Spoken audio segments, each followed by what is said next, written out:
जब पंडित जवाहरलाल नेहरू बाबरी मस्जिद के मुद्दे पर सरकारी खजाने से पैसा खर्च करने की बात जब उन्होंने छेड़ी थी, गुजराती मां की कोख से पैदा हुए सरदार वल्लभ भाई पटेल ने बाबरी मस्जिद नहीं बनने दिया।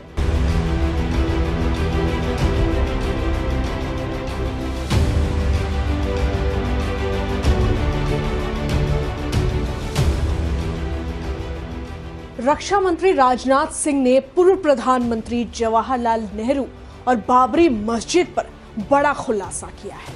यही नहीं, सनातन धर्म की आस्था का केंद्र सोमनाथ मंदिर पर भी राजनाथ सिंह के दावे ने राजनीतिक गलियारों में तूफान ला दिया है। जी हां, अब बाबरी मस्जिद को लेकर राजनाथ सिंह ने जो हैरान करने वाला बयान दिया है, उस पर पूर्व प्रधानमंत्री जवाहरलाल नेहरू और कांग्रेस की सियासत पर सवाल खड़े हो सकते हैं। जी हां, रक्षा मंत्री का एक एक बयान तूफान मचा रहा है। सियासी गलियारों में बाबरी मस्जिद का नाम फिर उछल रहा है। वही बाबरी मस्जिद जिसका नाम आज बंगाल में भी गूंज रहा है। पश्चिम बंगाल के मुर्शिदाबाद जिले से तृणमूल कांग्रेस के विधायक हुमायूं कबीर ने अभी हाल ही में 6 दिसंबर 2025 को बाबरी मस्जिद जैसी मस्जिद की नींव रखने की योजना की घोषणा की थी। आगामी राज्य विधानसभा चुनाव से पहले इसने राजनीतिक विवाद खड़ा किया हुआ है। यही नहीं, ममता बनर्जी के अन्य यानी तृणमूल कांग्रेस के नेता सिद्दीकुल्ला ने भी बाबरी मस्जिद और एसआईआर को लेकर शनिवार को सवाल उठाए थे, जिसमें उन्होंने बाबरी मस्जिद को लेकर कहा था कि जबरदस्ती मस्जिद को तोड़कर मंदिर बनाया गया। उन्होंने कहा कि न कोर्ट में किसी तरह की दलील दी गई, न सबूत रखे, सिर्फ आस्था के आधार पर मस्जिद की जगह को मंदिर बना लिया गया। यानी अभी बाबरी मस्जिद सबसे ज्यादा चर्चा में है। जी हाँ, अयोध्या की बाबरी मस्जिद का जिक्र आते ही अक्सर सियासी गलियारों में विवाद छिड़ जाता है। गौरतलब है कि श्री राम जन्मभूमि परिसर के मंदिरों के निर्माण की पूर्णता पर आयोजित हुई भव्य उत्सव के मध्य 25 नवंबर को प्रधानमंत्री नरेंद्र मोदी ने राम मंदिर के 191 फीट ऊंचे स्वर्ण मंडित मुख्य शिखर का धर्म ध्वजा का आरोहण किया था, जिसकी चर्चा देश दुनिया में अब तक हो रही है। गौरतलब है कि राम मंदिर और बाबरी मस्जिद का विवाद कोर्ट तक पहुंचा था, जहां राम मंदिर के पक्षधर की जीत हुई थी, जिसके बाद निर्णय लेते हुए कोर्ट ने श्री राम जन्मभूमि और बाबरी मस्जिद के लिए भी एक अलग भूमि देने की बात कही थी। बहरहाल, इस बीच गुजरात के बड़ोदरा जिले के साधली गांव में मंगलवार को आयोजित एकता मार्च के दौरान रक्षा मंत्री राजनाथ सिंह ने देश के पहले प्रधानमंत्री पंडित जवाहरलाल नेहरू को लेकर कई बड़े दावे किए, जहां बाबरी मस्जिद पर एक खुलासा हुआ, जहां उनका वो दावा है। सरदार वल्लभ भाई पटेल जी की 150वीं जयंती के अवसर पर संबोधित इस सभा में उन्होंने कहा कि नेहरू पब्लिक फंड का इस्तेमाल करके बाबरी मस्जिद बनवाना चाहते थे, लेकिन सरदार पटेल ने इस प्रस्ताव को आगे नहीं बढ़ने दिया।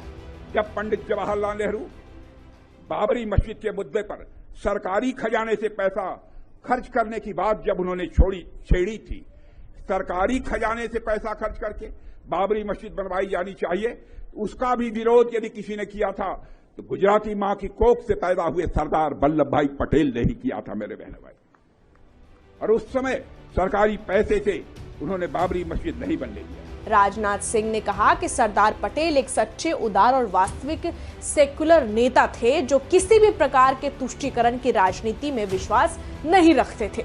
उनके अनुसार अगर किसी ने नेहरू के प्रस्ताव का विरोध किया तो वो सरदार पटेल थे, जिन्होंने साफ किया कि ये रास्ता सही नहीं है। यही नहीं, रक्षा मंत्री ने यह भी कहा कि सोमनाथ मंदिर के पुनर्निर्माण को लेकर नेहरू और पटेल की सोच पूरी तरह अलग थी।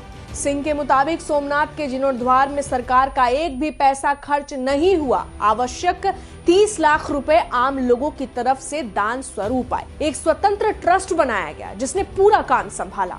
फिर नेहरू जी ने सोमनाथ मंदिर के पुनर्निर्माण का सवाल उठाया। नेहरू जी ने क्या कहा, जब पुनर्निर्माण का सवाल उठाया तो बड़े ही शांत भाव से सरदार ने शांत पर दृढ़ स्वर में इस बात को स्पष्ट किया, सोमनाथ मंदिर का मामला अलग है, वहां 30 लाख रुपए जनता ने दान दिए हैं, एक ट्रस्ट बनाया गया है और इस काम में सरकार का एक कौड़ी भी पैसा खर्च नहीं हुआ है। यह सरदार वल्लभ भाई पटेल ने कहा। उन्होंने कहा कि इसी प्रकार अयोध्या में श्री राम मंदिर के निर्माण में भी जनता का ही पैसा लगा है, सरकार का नहीं। राजनाथ सिंह ने इसे असली सेक्युलरवाद बताया। राजनाथ सिंह यही नहीं रुके, उन्होंने आरोप लगाया कि सरदार पटेल के निधन के बाद जब जनता ने उनके स्मारक के लिए धन एकत्रित किया तो नेहरू ने वो राशि गांव में कुएं और सड़कों पर खर्च करने को कहा। इसी तरह मेरे बहनों भाइयों, अयोध्या में आज जो भव्य राम का मंदिर बनकर तैयार हुआ है, मैं आपको बतलाना चाहता हूं, सरकार के खजाने से एक पैसा खर्च नहीं हुआ है। सारा खर्च यदि किसी ने दिया है तो इस देश की जनता ने दिया है। यही पंथ निरपेक्षता, यही सेकुलरिज्म की सच्ची परिभाषा है।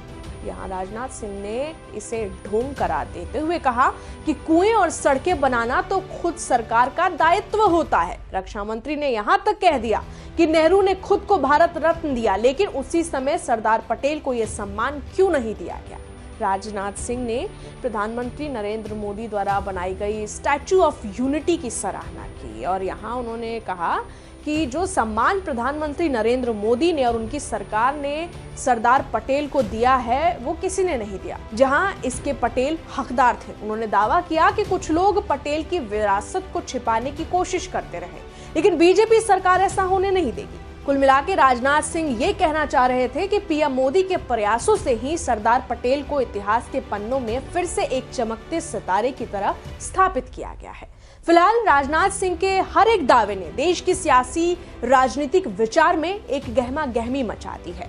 इन खुलासों को लेकर कांग्रेस ने स्पष्ट किया कि ये दावे झूठे हैं, लेकिन फिलहाल रक्षा मंत्री राजनाथ सिंह के ये बयान लगातार सुर्खियां बटोर रहे हैं। लेकिन इस पूरी घटना को लेकर आपकी क्या राय है, आप इस पर क्या सोचते हैं, कमेंट में जरूर लिखें। मैं आपके साथ रंजना उपाध्याय, आप देख रहे हैं HC न्यूज़। धन्यवाद।